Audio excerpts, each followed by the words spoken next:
40 atau 50. Nah, kemudian, esainya ya, esainya 4 soal 4 soal, tapi mungkin soal yang disediakan bisa 5, bisa 6. Jadi artinya dari soal yang disediakan tuh, wajib diisi atau dikerjakan hanya 4 aja. Itu kira-kira apa namanya, sedikit informasi ya tentang rencana UTS. Jadi bisa siap-siap dari sekarang gitu. Tapi intinya, bahan yang diuji nggak jauh, bukan nggak jauh, tidak keluar dari apa namanya, materi yang kita pelajari lah, gitu. Makanya mudah-mudahan teman-teman sehat semua jadi bisa apa namanya, bisa UTS. Nah, saya nggak tahu nih katanya ada sistem baru ya, eee, aplikasi yang dibuat STAN sendiri LMS kalau nggak salah, Learning Management System itu.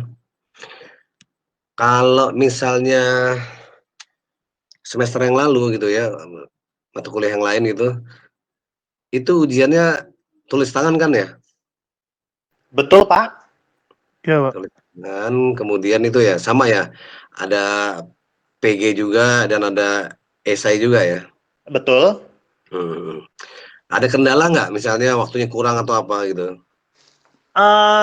Secara umum kalau semester lalu di kelas kami di 425, mungkin untuk mata kuliah tertentu iya kekurangan waktu kayak akuntansi, tapi untuk sistem informasi akuntansi Mhm, relatif cukup. oke. Ini kan nggak jauh ya, kalau udah ada SIA tinggal tambahin P-nya aja ya. Iya, heeh. Mudah-mudahan nggak beda jauh lah itu sebetulnya. Amin, Pak. Iya iya iya. Ya itu sekedar ini ya, sekedar apa namanya, eee, info lah. Sebetulnya kalau ya mungkin ya, ini siap juga nggak begitu susah sebetulnya menurut saya nggak begitu susah, mungkin juga kasusnya juga nggak apa namanya, bukan aplikasi lah gitu kan, karena sama kita masing-masing masih melayang nih aplikasinya kan gitu kan. Nanti bersifat inilah seperti yang lalu mungkin ada analisisnya gitu, analisis. Itu aja nanti kalaupun menjelaskan nanti misalnya di esai, eee, apa ya, jangan terlalu banyak, kalimat apa, kalimat bersayap gitu ya, nanti buang-buang waktu gitu. Tapi juga jangan terlalu to the point gitu ya, kalau entar nanti poin-poin aja repot, kita nggak bisa apa namanya, karena mungkin masing-masing dosen nanti, apa namanya, bisa terjadi aja perbedaan penafsiran. Tapi jangan khawatir, jadi, kalau kelas 5.30 nggak akan dikasih ke dosen lain lah, tetap saya yang melakukan koreksi. Jadi info begitu sementara ya, jauh-jauh hari saya berikan informasi karena setelah rapat kemarin begitu, supaya ada persiapan gitu. Baiknya coba saya mau mencoba menjelaskan sedikit aja ini, apa namanya, supaya nanti mungkin lebih enak di diskusinya karena memang materi bendahara ini nggak banyak ya, cuman karena tim pembuat aplikasi, tim pembuat slide ini kalau bikin slide sedikit kayaknya nggak enak gitu, akhirnya dimasukin kepada, beberapa, slide yang terkait dengan aplikasi, kan udah dibaca semua ya. Nah, jadi itu mungkin saya tidak jelaskan secara detail, saya hanya secara umum aja. Coba saya nyoba, tampilkan slide yang udah saya kirim itu.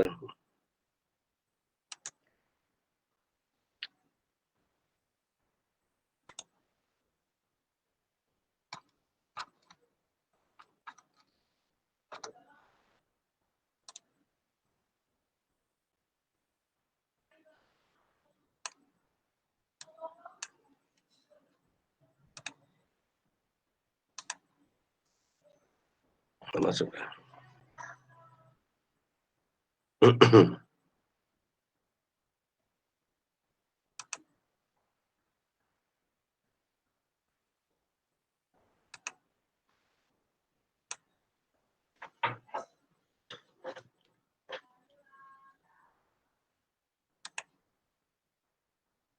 Oh ya. Hmm?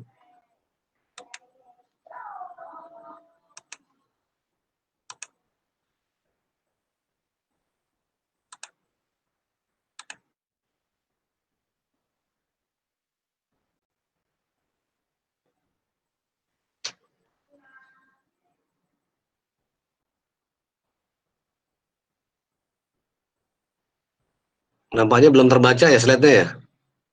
Belum, posisinya masih mempresentasikan. Belum masuk, Pak. Udah masuk ya? Bentar ya.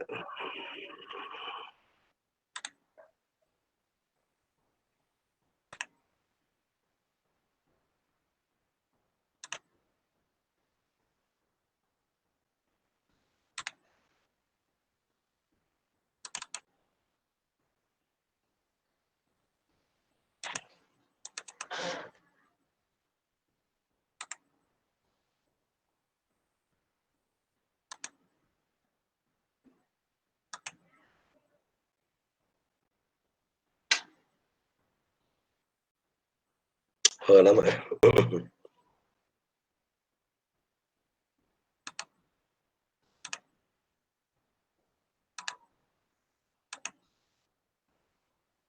Oke.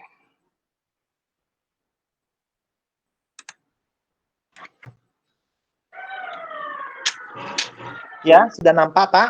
Ya, baik. Baik teman-teman ya. Kita coba saya sedikit menjelaskan terkait bendahara. Jadi seperti kita sudah pelajari bersama ya, ini modul bendahara adalah salah satu modul di antara banyak modul ya, yang saling berkaitan gitu. Tapi kita tidak bahas modulnya, tapi saya mau bahas terkait dengan bendaharanya. Ya, sebagaimana kita tahu yang secara umum ya, eh, bahwa kegiatan dalam rangka pelaksanaan anggaran di satu instansi itu beberapa petugas kebendaharaan selain PA, KPA, kemudian PPK, PPSM dan sebagainya, itu dibutuhkan bendahara. Bendahara terkait dengan belanja APBN maupun penerimaan dari berbagai pos terkait dengan kebutuhan atau pemenuhan kas negara. Nah, terkait dengan hal itu, sebagaimana kita ketahui ya, itu ada dua bendahara secara umum, yaitu bendahara pengeluaran, yaitu tugasnya adalah tadi selain menyimpan, mencatat, kemudian menyetorkan dan seterusnya. Nah, ini juga dia perlu membuat semacam peratausahaan dan pertanggungjawaban. Demikian juga dengan bendahara penerimaan. Cuman secara umum ini kalau penugasan sebetulnya banyak di bendahara pengeluaran. Karena ada beberapa instansi yang mungkin tidak membutuhkan bendahara penerimaan. Nah, bendahara penerimaan menjadi penting apabila pada instansi terkait dengan potensi-potensi penerimaan negara, yaitu misalnya terkait PNBP lah, misalnya di pendidikan, di perhubungan gitu kan, dan sebagainya. Nah, coba kita lihat ini beberapa hal. Di sini nampaknya akan dibahas adalah latar belakang, kemudian definisi, sampai dengan fitur-fitur.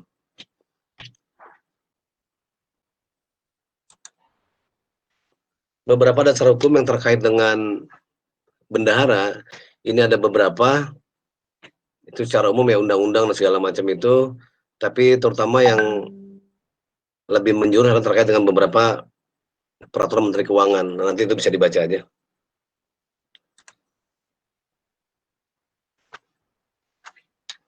Nah, terkait dengan aplikasi, ini karena banyak sekali aplikasi ya, banyak sekali aplikasi yang masih berjalan gitu. Sebetulnya kalau di kementerian itu masih ada yang seperti kita tahu ya, ada SAS gitu, itu juga masih jalan. Kemudian terkait bendahara ada Silabi gitu, sistem informasi laporan bendahara instansi dan seterusnya. Nah, cuma nampaknya nih Kementerian Keuangan dengan berbagai upayanya terus-menerus menyempurnakan aplikasi yaitu antara SPAN dan Sakti.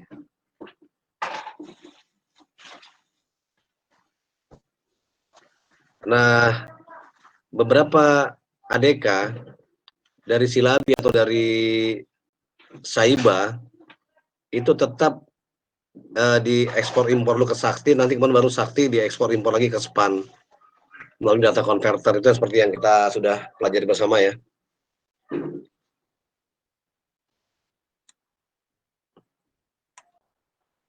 Kemudian ini ada definisi bendahara. Jadi modul bendahara ini yaitu salah satu bagian dari beberapa modul yang telah kita pelajari dan semua itu saling terkait ya. Nah, ini menurut definisi, menurut PMK-nya bendahara ada dua, yaitu bendahara penerimaan, yaitu orang yang di SK-kan ya, menerima, menyimpan, dan menyetorkan sampai dengan mempertanggungjawabkan atas pendapatan keuangan negara. Benar pengeluaran itu sama juga, cuma dia tidak ada tugas menyetorkan, kecuali akhir tahun ya. Dia ada karena sifatnya belanja, maka dia membayarkan, yang lain sama itu. Nah, terkait dengan kata-kata menyetorkan tadi, ini kalau benar penerimaan, yang saya tahu nih kalau di kota besar ya, itu menyetorkan penerimaannya setiap hari gitu. Tapi mungkin di daerah tertentu gitu ya, misalnya di pedalaman itu, sulit ya, store tiap hari. Oleh karena itu, oleh kepala Satker, itu diatur dengan izin dari KPN, diatur, secara periodik. Nah, cuman di sini tidak pasti kapan tuh periodiknya, masing-masing ternyata punya kebijakan lah, disesuaikan dengan lokasi atau topografi gitu. Yang sama adalah pada akhir tahun, maka kedua bendahara ini harus nihil ya, saldo kasnya tuh harus nihil itu seharusnya. Jadi sebelum akhir tahun anggaran, semua uang yang ada di bendahara, baik pengeluaran maupun penerimaan itu harus disetorkan ke kas negara, kecuali BLU ya. Tapi bisa kejadian bahwa ada mungkin saldo kas yang belum sempat disetorkan itu.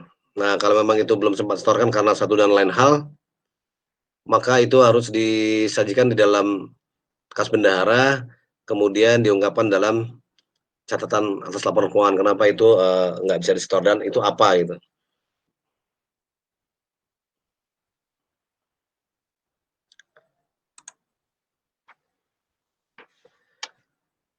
Ini tadi ya, modul bendahara penerimaan adalah modul yang fokus pada penerimaan.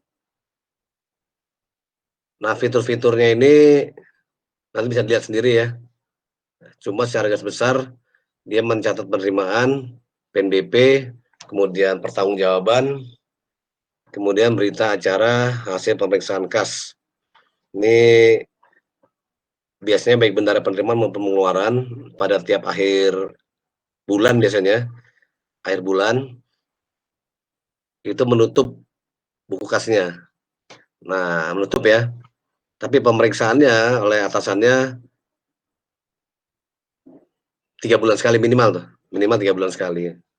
Kecuali ada audit ya, pada audit BPK atau BPKP atau inspektorat itu bisa ditutup setiap saat.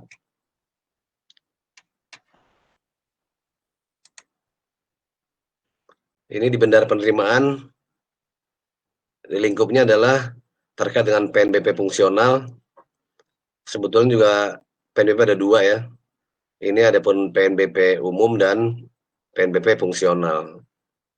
Ya sedikit gambaran aja. Kalau PNBP umum itu adalah PNBP yang diperoleh bukan karena fungsinya ya, bukan karena fungsinya, itu tapi karena kegiatan lain.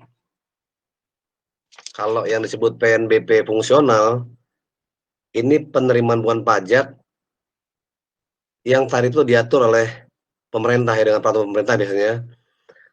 Tentunya setelah izin dari, Menteri Keuangan. Sementara PNBP umum itu yang kita ketahui adalah penerimaan bukan pajak yang tidak terkait dengan tupoksinya atau tusinya. Tusinya, dari instansi tersebut. Misalnya, itu ada lelang ya, atau penjualan aset lah, penjualan barang-barang yang dianggap tidak bisa dipakai, bukan tidak bisa dipakai, sudah tidak dipakai oleh, eee, kementerian, tentu dengan berbagai kriteria ya, sehingga barang itu akan segera dihapuskan dan bisa dilelang. Kemudian misalnya penyewaan barang gitu, itu juga, bagian daripada fungsi ya, atau hasil kementerian itu kan biasanya naruh uang di bank ya, ada uang-uang dari SP2D segala macam, kemudian uang-uang lainnya itu tentu dari bank, diberikan imbalan berbentuk jasa giro, itu juga, bukan PNBP fungsional. Atau ada pegawai yang melakukan penggelapan ya, eee, jadi bisa bendahara, bisa non bendahara. Nah, setelah diadakan pengadilan, misalnya, maka si pegawai tersebut dikenakan tuntutan ganti rugi ya, biasanya cicil mereka itu. Nah, itu juga bukan merupakan, PNBP fungsional, tapi itu dianggap PNBP yang bersifat umum. Dan juga misalnya denda keterlambatan penyelesaian pekerjaan pemerintah, misalnya ada kontraktor, katakanlah suruh menyediakan barang jasa atau bahkan konstruksi gedung, tapi dia menyimpang dari, jadwal yang diperjanjikan dalam kontrak. Nah, di klausul, kontrak, itu biasanya ada klausul, eee, punishment ya, atau hukuman berbentuk denda gitu. Nah, ini juga, bukan termasuk PNBP fungsional. Atau kalau lelang zaman dulu ya, itu jual dokumen lelang gitu. Nah, itu juga hasil penerimaan dokumen lelangnya juga bukan merupakan PNBP yang fungsional. Termasuk adalah pengembalian belanja ya, pengembalian belanja. Itu bukan termasuk PNBP fungsional. Apa itu PNBP fungsional? Ya, yaitu penerimaan yang berasal dari pungutan negara ya, sehubungan dengan tusi atau tupoksi ya, tugas dan fungsi dari instansi tersebut. Misalnya, ini, ada beberapa contoh, kalau rumah sakit tentu, eee, apa namanya, iuran ya, iuran atau, biaya pengobatan. Kalau di perhubungan misalnya ada beberapa ini, kalau untuk transportasi darat misalnya penggunaan sarana terminal ya, kalau laut misalnya jasa pelayanan ke pelabuhan, kalau di bandara juga ke bandaraan, kereta api juga stasiun dan seterusnya itu. Jadi itu termasuk, PNBP yang fungsional. Kemudian nih ada dana pihak ketiga atau dana titipan, ini bisa misalnya contohnya itu apa ya, kalau rumah sakit tuh mungkin, semacam uang muka ya, uang muka misalnya seorang berobat, belum tahu dananya gitu kan, suka kita kalau ke rumah sakit kan, dimintain uang muka atau deposit istilahnya, sekian juta misal 10 juta, nah, ini jika oleh benda penerimaan, dicatat sebagai dana pihak ketiga atau dana titipan. Demikian juga pajak. Pajak-pajak ini bisa berbentuk potongan dari pajak yang di SPM gitu kan, bisa juga orang titip, apa namanya, berdasarkan pajak yang belum bisa dihitung secara pasti gitu, jadi titipkan. Kemudian ini kas lainnya ya, kas lainnya itu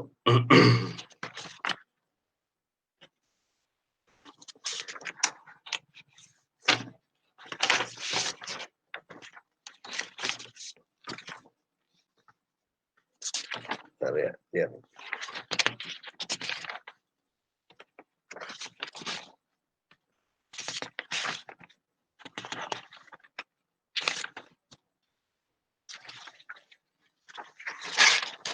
Nah, kas lainnya biasanya jadi kas yang dikelola oleh bendahara penerimaan, baik yang telah menjadi hak pemerintah maupun yang belum ya. Jadi belum diakui sebagai pendapatan. Misalnya saldo kas yang terdapat pada rekening penampungan atau rekening pemerintah lainnya. Nah, itu bisa juga misalnya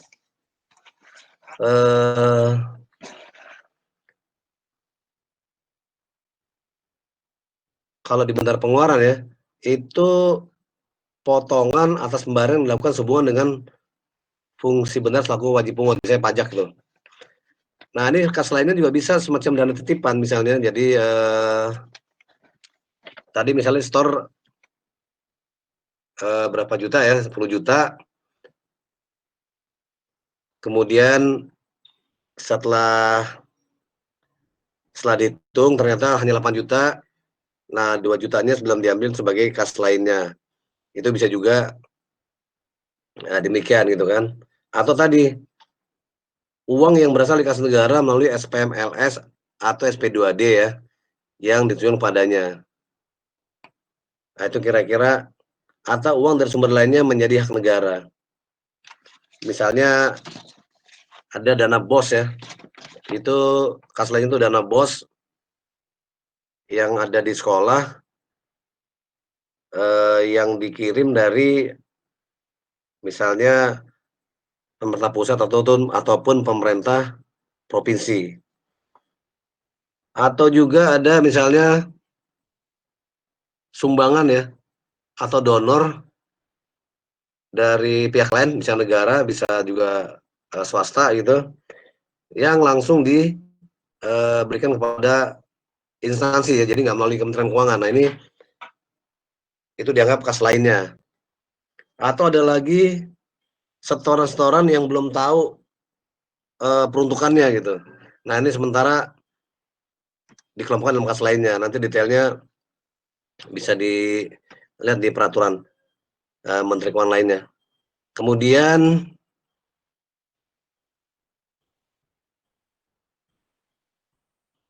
oke.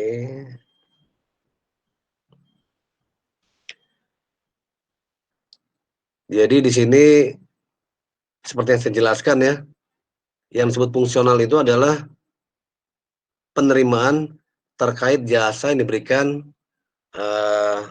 instansi sesuai dengan tupoksinya. Nah, ini langkah-langkahnya mungkin seperti biasa ya, bukti setoran gitu ya. Ini suatu bukti setoran biasanya dulu waktu zamannya modul penerimaan negara generasi awal nih. Tapi kayaknya untuk generasi kedua aja nih udah nggak dipakai, tapi nggak apa-apa lah. Ini kita teruskan aja dulu. Ini antara langkah-langkahnya termasuk mengupload arsip dasar komputer dari aplikasi Simboni dan seterusnya.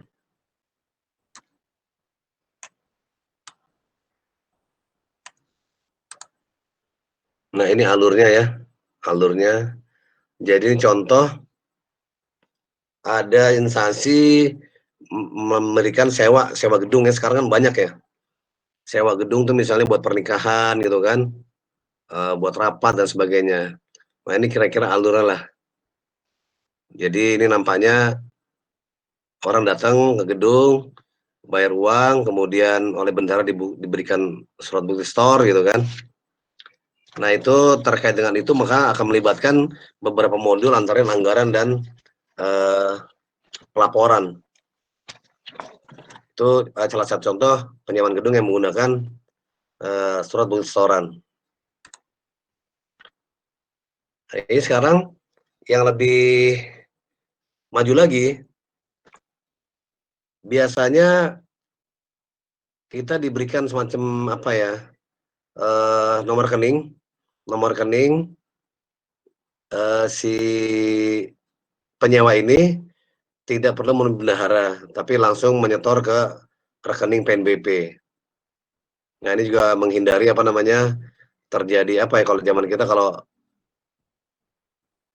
bertatap muka itu biasanya banyak persoalan lah, banyak persoalannya. Jadi ini salah satu strategi melakukan setoran tanpa tatap muka, seperti sekarang kita lah ya.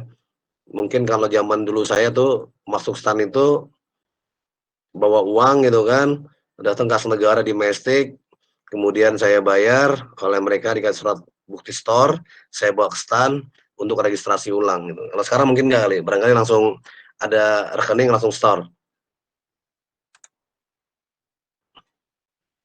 Nah, ini lagi ada pendapatan, kebetulan ini contohnya jaminan dari pemenang lelang. Nah, ini lelang yang saya pahami adalah misalnya instansi mau melakukan lelang barang ya, lelang barang gitu kan, lelang barang, maka peserta lelang harus memberikan uang jaminan itu, penjaminan bahwa dia mau ikut gitu kan.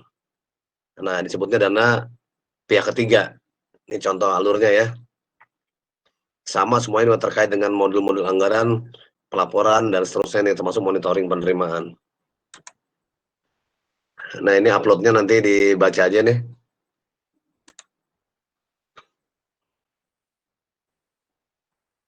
Nah, ini kalau misalnya contoh lain lagi, dana titipan ini adalah pihak ketiga, ini dana titipan perkara ya. Misalnya di Mahkamah Agung, kalau orang berharap tidak perdata itu, dia harus menyetorkan sejumlah uang yang telah ditentukan, yaitu untuk panggilan saksi dan segala macam itu. Kemudian tadi uang jaminan lelang ya, uang jaminan lelang, yaitu apabila tadi instansi melakukan lelang barangnya, maka si peserta lelang harus memberikan uang jaminan lelang bahwa dia memang akan ikut lelang. Nah, kalau detailnya nanti akan lebih rumit ya. Ada semacam klausul ancaman juga, seandainya nanti si peserta lelang mengundurkan diri dan segala macam, atau menang dia nggak bayar uang lelangnya dan seterusnya. Nah, ini juga sama ya yang saya ucapkan tadi, bahwa ada pajak-pajak yang masih dianggap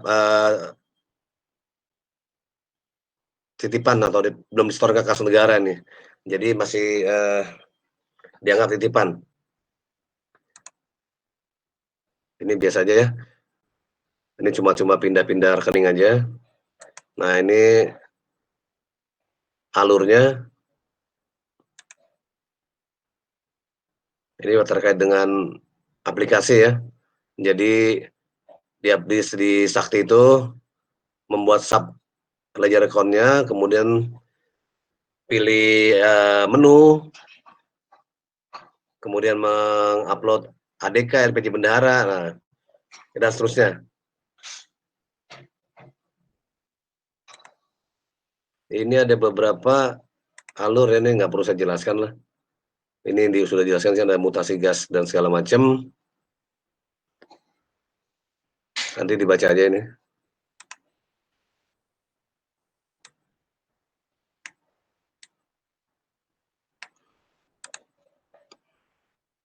Ini juga ya, kaitan modul bendahara dengan pembayaran, dengan pelaporan, dengan anggaran dan seterusnya. Ini setelah kita pelajari di awal-awal dulu ya. Ini juga fitur-fiturnya di aplikasi, saya rasa nggak usah saya jelaskan juga. Nah, ini juga ada beberapa fitur upload ya. di Sakti ini ada terhadap menu upload data, kemudian di Simponi juga ada apa gitu kan, diimpor ke modul bendahara. Jadi ini sayang ya masih, beberapa aplikasi yang masih berjalan bersamaan, jadi belum, eee, terintegrasi ya.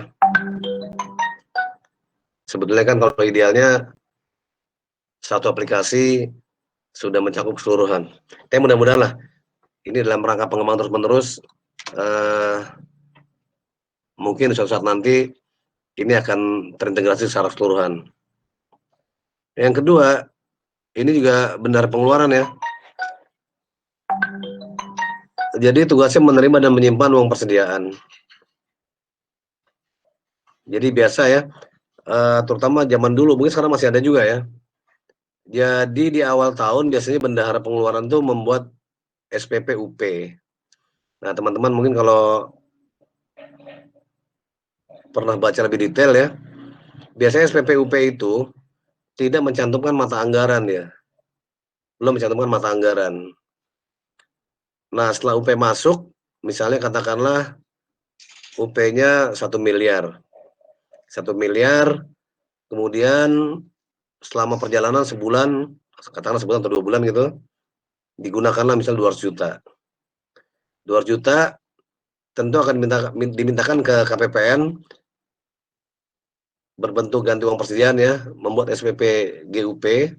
Nah, pada saat membuat SPP GUP, disitulah sudah terbebani rekening gitu kan. Karena dia sifatnya kan impress fund ya, semacam impress fund. Jadi karena tetap yang dipakai kemudian reimburse lah, dimintakan balik pada KPPN untuk diganti uang yang setelah dipakai. Nah, jadi ini kebanyakan kadang-kadang saya menemui beberapa ada yang keliru ya dulu ya waktu saya audit. Jadi waktu mengajukan UP udah ada mata anggarannya ya. Kita belum tahu mau dipakai apa padahal kan. Nah, itu contoh. Kemudian pengujian ya melalui persediaan. Jadi tadi yang sebenarnya UP tadi, GUP tadi, itu apa-apa yang ditagih gitu.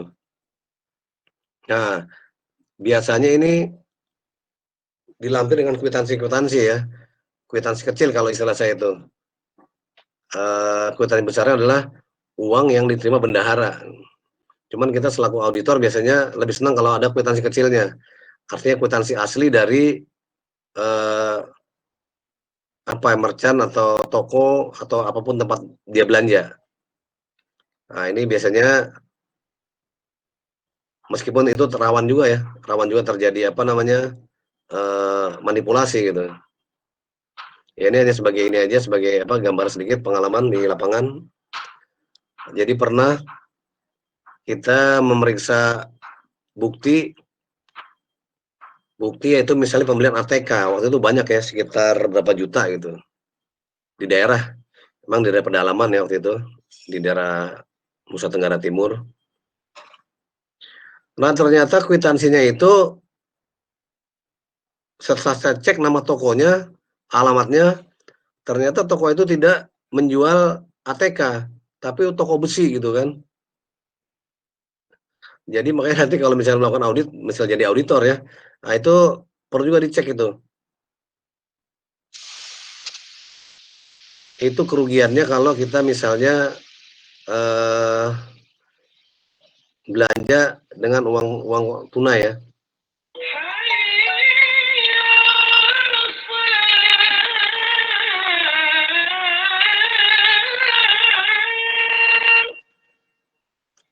Jadi setelah diuji sesuai cocok, kemudian maka dibayarkan sesuai dengan UP ya, artinya uang yang dipakai berdasarkan tadi, SPP, SPM yang telah diterbitkan oleh KPA.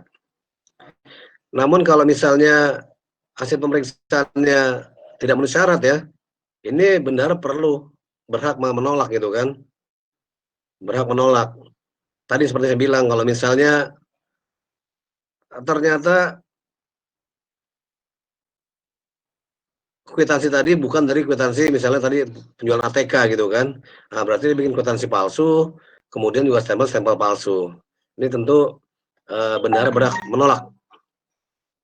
menolak atau rinciannya nggak pas gitu ya. Mungkin kalau pernah kita makan rumah makan Padang ya, ini pengalaman aja, itu kita makan banyak dia itu angkanya ke bawah, kadang-kadang penjumlahannya nggak bener tuh, penjumlahannya nggak betul. Nah, itu juga bendahara harus ngecek apakah perhitungannya benar gitu ya, itu juga dicek. Jadi kalau misalnya tidak sesuai maka bendahara wajib menolak. Kenapa wajib?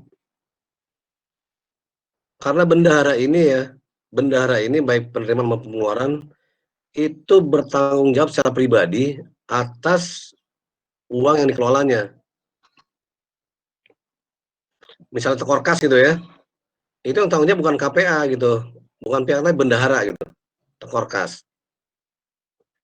Nah, ini pengalaman lagi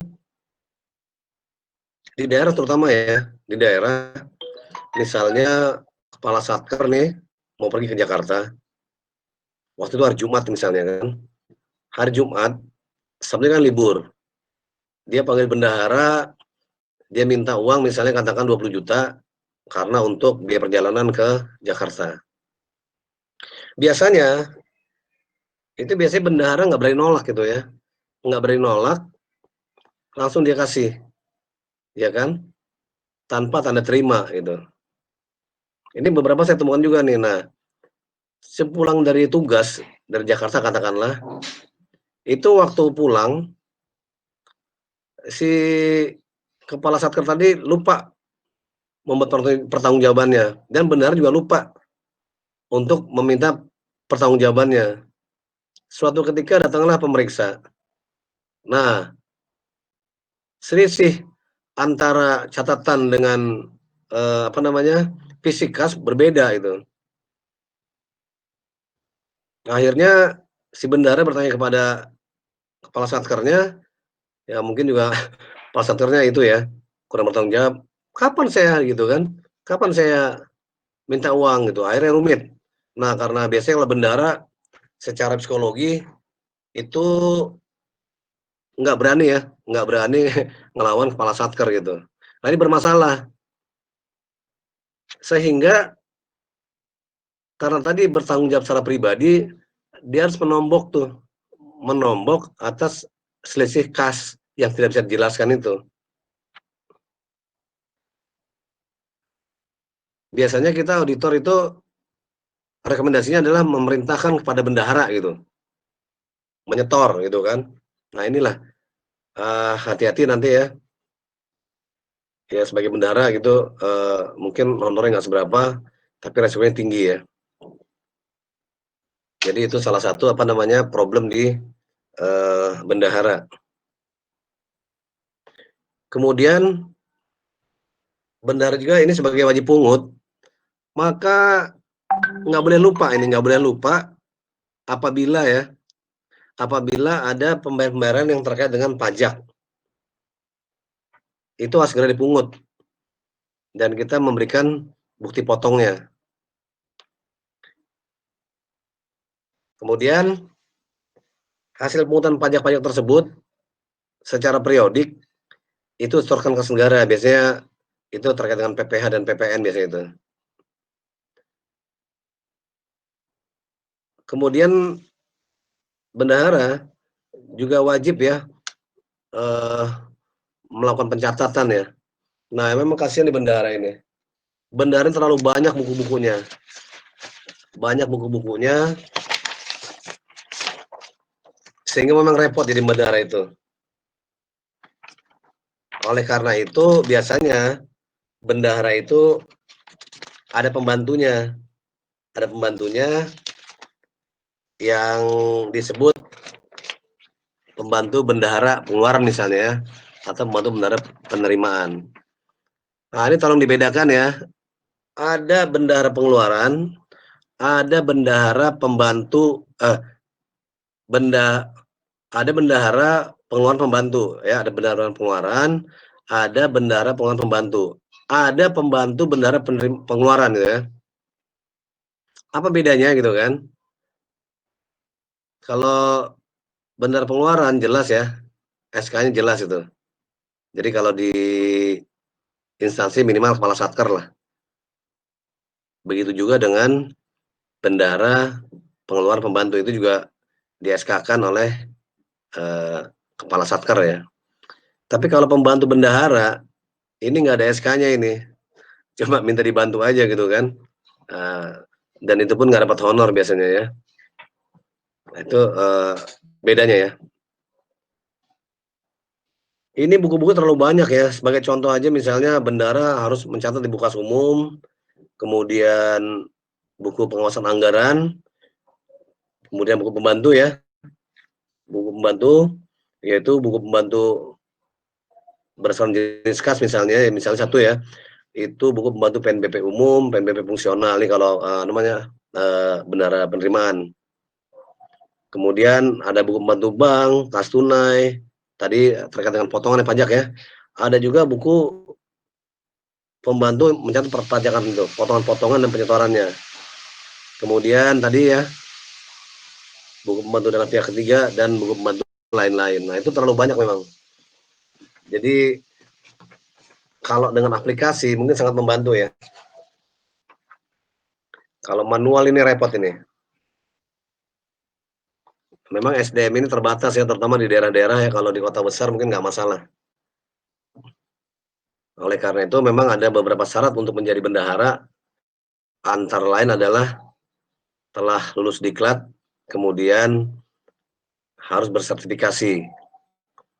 Kemudian dia juga harus PNS, kemudian dia harus minimal lulusan SMA, pangkatnya minimal 2B itulah kira-kira apa namanya syarat-syarat jadi bendahara. Ini seperti biasa ya, di bendahara itu terutama pengeluaran ya, ini melakukan pengelolaan atas uang persediaan dan ganti uang persediaan, ataupun tambahan uang persediaan. Nah, saya menjelaskan sedikit ya. Tadi sebagai contoh misalnya UP pertama ya, UP 1 tahun itu, UP tahun pertama artinya bulan pertama, katakanlah tadi 1 miliar ya, kita rubah sekarang misalnya, contoh lain UP 100 juta, kemudian dipakai 80 juta, ya kan, tinggal 20 juta, diklaim atau diajukan ke PN dengan GUP menjadi 100 juta. Tiba-tiba ada kegiatan baru atau kegiatan lain yang butuh dananya 200 juta. Sehingga UP atau GUP cuma 100 juta kan kurang. Sehingga kepala satker atau bendahara membutuhkan dana untuk membiayai kegiatan tersebut, yaitu TUP sebesar 200 juta. Nah, ini nanti kepala satker akan mengajukan kepada KPPN dengan prosedur SPP TUP ya, dan SPM TUP mengajukan kepada KPPN untuk mengirimkan atau mentransfer atau menerbitkan SP2D sebesar 200 juta. Nah, 200 juta ini biasanya kalau kegiatan ada namanya PPTK ya, pejabat pelaksana teknis kegiatan. Jadi TUP ini itu maksimal dipertanggungjawabkan adalah 1 bulan. 1 bulan. Jadi sebelum 1 bulan itu uang yang dipertanggungjawabkan berdasarkan apa namanya, selain dokumen pengeluaran misalnya katakan mengadakan apa, sekarang COVID ya, COVID itu misalnya memberikan bantuan ya, bantuan terkait COVID gitu kan, bantuannya macam-macam gitu. Dokumen-dokumen tersebut misalnya bentuknya bantuan sosial, maka harus ada daftar penerimanya, kemudian tanda penerima dan segala macam. Termasuk kalau misalnya uang tidak habis, tadi misalnya 200 juta, sisa 5 juta, termasuk uang 5 juta tersebut beserta dokumennya harus dipertanggungjawabkan kepada kepala satker. Itu nggak boleh lebih dari sebulan. Itu contoh-contoh misalnya TUP ya. Ini kalau titipan tadi seperti biasa ya, pajak dan segala macam nih. Atau tadi ada SP2RS yang diberikan pada bendahara. Ini sebagai contoh ada uang persediaan adalah uang muka dalam jumlah tertentu yang diberikan kepada bendahara. Yaitu untuk membiayai kegiatan operasional sehari-hari ya, yang tidak mungkin dilakukan melalui mekanisme pembayaran langsung. Nah ini dulu ya sebelum tahun 2007, mungkin sampai sekarang juga ada ya. Jadi ada beberapa pembelian yang dilakukan secara cash ya, tentunya dengan menerbitkan nanti surat perintah bayar ya dari PPK atau satkernya. Namun sekarang nih dengan kemajuan teknologi, mungkin yang seperti dibahas nanti ya, itu ternyata UP itu dibagi dua. Pertama adalah UP tunai atau cash, yang kedua adalah UP berbentuk kartu kredit pemerintah ya. Yang porsinya itu 60 tunai, 40-nya kartu kredit. Nah ini memang telah maju selangkah ya. Telah maju selangkah pemerintah kita ini dengan menggunakan kartu kredit. TUP adalah uang muka yang diberikan kepada bendahara, pengeluaran ya, untuk kebutuhan yang mendesak dalam 1 bulan tuh, yang melebihi pagu UP yang tadi saya ceritakan ya. Jadi dipertanggungjawabkan maksimal 1 bulan karena kebutuhan dananya melebihi dari UP yang dimiliki kita gitu.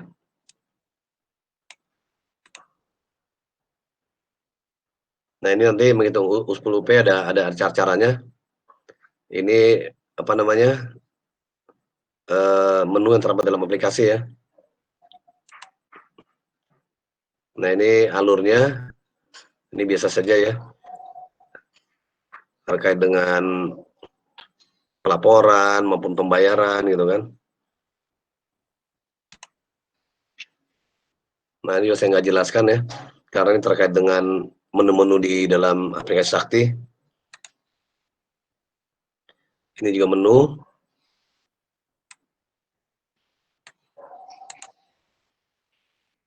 Ini juga alur GUP lah. Alur GUP seperti yang tadi saya ceritakan bahwa tetap membuat SPP, SPM dan seterusnya.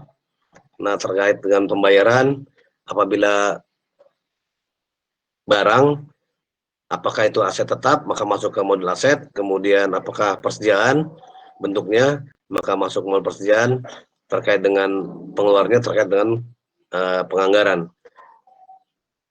Kemudian ya tadi terkait juga dengan modul pembayaran dan pelaporan, ini biasa aja ya.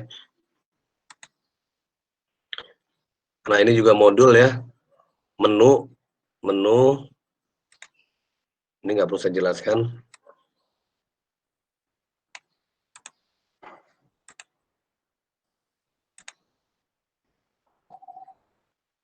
Ini juga semuanya ini aplikasi nih.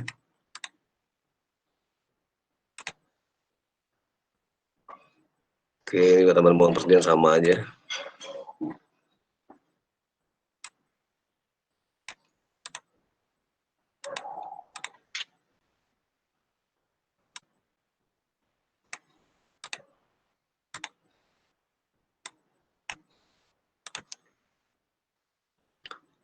Ini juga sama ya, beberapa pertemuan kita membahas keterkaitan antara beberapa modul.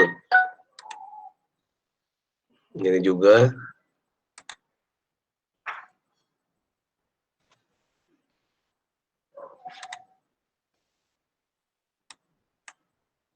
Jadi saya rasa itu aja ya. Ini karena terkait dengan fitur-fitur yang ada di di aplikasi. Nah ini tadi ada yang tadi saya jelaskan tadi antara pengeluaran pembantu dengan Sayang di sini nggak dijelaskan ya, pembantu bendahara pengeluaran nggak dijelaskan sini. Saya rasa itu aja ya, penjelasan singkat saya, karena yang lainnya bersifat, aplikasi. Kalau kita buka baru enak menjelaskannya, tapi kalau cuma tayangan begini kurang jelas ya. Nanti bisa dibaca aja.